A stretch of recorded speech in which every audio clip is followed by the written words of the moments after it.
ሰላም ዛሬ በዚህ ቪዲዮ የመጣሁት ምንድነው ስለ ዩቲዩብ ልነግራችሁ ሳይሆን አጠቃላይ ስለ ህይወቴ ልነግራችሁ ነው ማለት ነው። ስሜ ብርሃነ ይባላልኝ። የ3ኛ ዓመት የዩኒቨርሲቲ ተማሪ ነኝ እና 21 ዓመቴ ነው አሁን ኦልሞስት። ግን ለ20 ዓመት ወይም ለብዙ ዓመታት ያጋጠሙኝ ነገሮች ነው የምነግራችሁ ዛሬ። እና የመጀመሪያው ምንድነው ሰው ምን ይለኛል የሚል አሳሰብ ነበረብኝ። በቃ ሰው ምን ይለኛል ብዬ በጣም እጨናነቅ ነበረ፣ በጣም ፈራ ነበረ። ኦልሞስት በቃ ለካ በዚህ ዓለም ትልቁ እስር ቤት እንደዚህ በፖሊስ የምንታሰረው ወይም በፍርድ ቤት ተፈርዶብን የምታሰረው ምናምን አይደለም። ትልቁ እና አደገኛው እስር ቤት የአእምሮ እስር ቤት ነው እውነት። እና ለብዙ ጊዜ ስፈተንበት ነው የነበረው። በቃ በጣም ራሴን ሰልፍ ኢንፌሪዮሪቲ ይሰማኝ ነበረ፣ በጣም እጨናነቅ ነበረ። ራሴን ዳውን አድርጌ ነበር የማየው። በቃ ከሌሎች ዝቅ ያልኩ ያነስኩ መስሎ ነበር ለብዙ ጊዜ የማየው።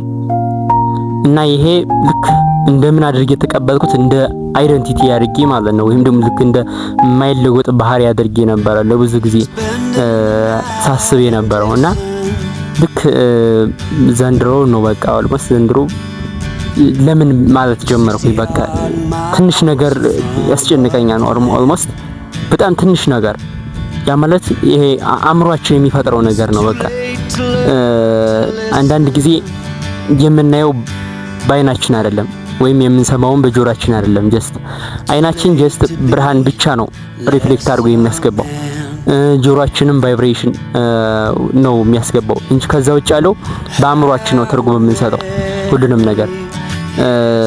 እና በቃ እኔ ዓለምን የምረዳበት መንገድ በጣም የተበላሸ ነበር። ካምር በቃ ዓለምን የምመለከትበት መነጽር በጣም የቆሸሸ ነበር። እና በቃ የተለያዩ መጽሐፍቶችን ሳነብ በቃ ራስን እንዴት ማሻሻል እንደሚችል፣ ራስን እንዴት መለወጥ እንደሚችል በዩቲዩብ ስከታተል መጽሐፎችንም ሳነብ በቃ ያላዳመጥኩት ፖድካስት የለም፣ ያላነበብኩት መጽሐፍም የለም። በጣም በቃ ኦልሞስት የተሻለኝን እያነበብኩኝ ራሴን ኢምፕሩቭ ለማድረግ እየጣርኩ ነው። ነገር ግን በቃ እንደዚህ እያደረኩ ስሞክር ያወቅኩትና የተረዳሁት ነገር ቢኖር ምንድነው ሁሉም ነገር ውሸት እንደሆነ ነው። በቃ አእምሮዬ እንደዛ ለካ ሲያስጨንቀኝ፣ እንደዛ ዲፕሬሽን ውስጥ ሲያስገባኝ የነበረው ኦልሞስት በቃ የውሸት ነበር። ማለት ገና ይፈጠራል ብሎ የሆነ ነገር እኮ ነው በቃ የሆነ ትንሽ ነገር ተፈጥሮ እንደሆነ ያንን በቃ እንዳለቀለት ወይም እንዳለቀልኝ በቃ በጣም ነገሮች በጣም እጅግ እንደሚከብዱ አድርጎ ነበር አእምሮዬ ለብዙ ጊዜ ሲነግረኝ የነበረው ማለት ነው። እና ያንንም እሺ ብዬ መቀበል ጀምሬ እንደዛ የለየለት ጭንቀት ውስጥ ይከታኝ ነበር ማለት ነው ለብዙ ጊዜ። እና ምድላችሁ ፈልጌ ነው አሁን ኦልሞስት ወጣቶች በዚህ አፌክት ይሆናል። በቃ ኦልሞስት በተለይ እኛ ኢትዮጵያውያን በዚህ ካልቸር በጣም የተጎዳናል።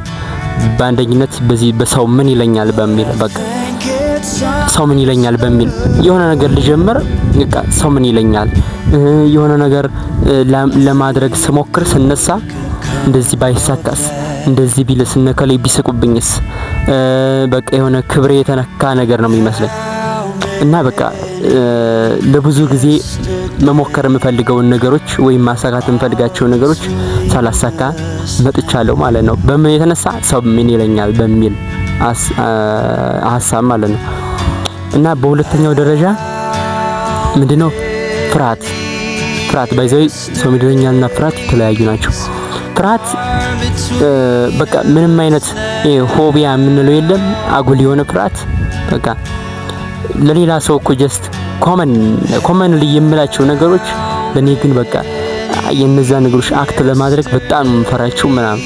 እና አንድ የተረዳሁት ነገር ምንድነው ፍርሃት የሰው ልጅ በቃ የሚገድል ነገር ማለት ፍርሃት ነው እውነት። የሰው ልጅ ከዓላማው እንዳይደርስ አሰናክሎ የሚያስቀር ነገር ማለት ፍርሃት ነው። በቃ ማድረግ የምትፈልጉትን ነገር እውነት ለነጋችሁ መልፋት ወይም ደግሞ ነገ ጥሩ የሆነ ስኬት ላይ መድረስ ከምትፈልጉበት ነገር ዛሬ ባይሳካልኝስ ወይም ነገ ለምን ቢሉኝስ እያላችሁ ከምትፈሩ በቃ አድርጉት ዛሬ ሆኖ ማለት ነው። ዛሬውኑ አድርጉት ነው ማለት የምፈልገው። ከዛ ውጭ ሌላ ነገር ምንድነው በቃ ሰልፍ ኢንፌሪዮሪቲ ይሰማኝ ነበር። በቃ ኦልሞስት ራሴ ለብዙ ጊዜ ዝቅ አድርጌ ነበር በቃ እኔ ከብዙ ሰዎች ያነስኩኝ ኢቨን ጀስት ሰዎችን ሳወራ ራሱ በቃ የሆነ አንገቴን ድፍት አድርጌ ምናምን ነውና ይሄ ደግሞ በጣም በቃ ልክ እንዳልሆነ እና ያሰብኩት ይሄ አመጣጥ እንደሚጎዳኝ ምናምን አሁን ነው በቃ እየነቃው ስመጣ ይሆናል አይደለ አእምሮ የሚነግረኝ ነገር ሁሉ ውሸት እንደሆነ ነው እያወኩ የመጣሁት። አንዳንድ ጊዜ የመጣንበት ነው በቃ የመጣንበት ቤተሰብ የመጣንበት ማህበረሰብ ለዚህ ትልቁን ድርሻ የሚወስድ እንደስናቸው። ምክንያቱም አሁን አይታችሁ እንደሆነ እቤት እንግዳ ሲመጣ እኛ ከእንግዶቹ መሃል አናወራም አይደለ which means እንግዳ ሲመጣ ወተን ነው የምንሄደው ወይም ደግሞ ወደ መኝታ ክፍል ምናምን ነው የምንሄደው። ከነሱ ፊት ብናወራስ ቤተሰቦቻችን ይቆጡናል፣ አልፎም ደግሞ ሊቆጣጡን ምናምን ይችላሉ። እና እንደዛ እያደረግነ ከሰው ፊት ማውራት ልክ እንደ ጥሩ ነገር እንዳልሆነ ምናምን ነው እንደዛ ነው አዳፕት እያደረግነ የመጣ ነውና ከዚህ ካደግነ በኋላ በተለይ በሀያዎቹ እድሜ ውስጥ ስንገባ ክላስ ውስጥም ሊሆን ይችላል የተለያዩ ስብሰባ ቦታዎች ሊሆን ይችላል አውጥተን ሐሳባችን በነጻነት ለመግለጽ እንቸገራለን። which means በሰው ፊት ማውራት እንደ በቃ ወንጀል የሆነ ወይ በቃ እንደዛ አድርገን ነው የምንቆጥረው እና በቃ የመጣንበት ነው እና ይሄን ልናስተካክል ይገባል ማለት ነው። አንዳንድ ጊዜ እንደተወለድን ብቻ ይዘነው የምንመጣው ባህሪ እኛን በትልቁ ሊጎዳን ይችላል ማለት ነው። በጣም ዋጋ ያስከፍለናል። እና ታላቁ ፈላስፋ ሶቅራጥስ ምን አለ መሰላችሁ በዚህ ዙሪያ ያልተመረመረ ህይወት ዋጋ የለውም። that means በቃ ህይወታችንን አሁን ባለንበት just ይሄን ቪዲዮ የምትከታተሉ ህይወቴ ምን ላይ ነው አሁን በቃ በምን አይነት መልኩ ነው እየሄድኩ ያለሁት ራሴን ምን ላይ ነኝ አሁን ስፒሪቹዋል ኮኔክሽን ከፈጣሪ ጋር ያለው ግንኙነት ምን አይነት ነው ብለን ቆም ብለን ራሳችንን ልንመረምር ያስፈልጋል ማለት ነው። ሶ እንደዚህ ካላደረግነ ግን እየመጣንበት ያለው ነገር አሁን አጀስት ካላደረግነው አንደኛ የምንፈልገው ነገር ላይ መድረስ አንችልም፣ ሲቀጥል ደግሞ ዋጋ ያስከፍለናል ማለት ነው። እና ለዛሬው ይሄ ነው። የተለያዩ መጽሐፍቶችን እያነበብና ስፖርታችንም እየሰራን በቃ ራሳችን ላይ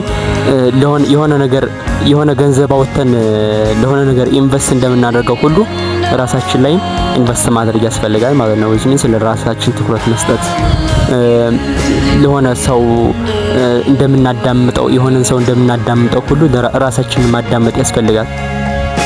ከጫጫታ ወጥተን ሰልፍ ከቶክ ሊኖር ይገባል። ከራሳችን ጋር ማውራት ራሳችንን ማዳመጥ ነው ያስፈልጋል ማለት ነው። እና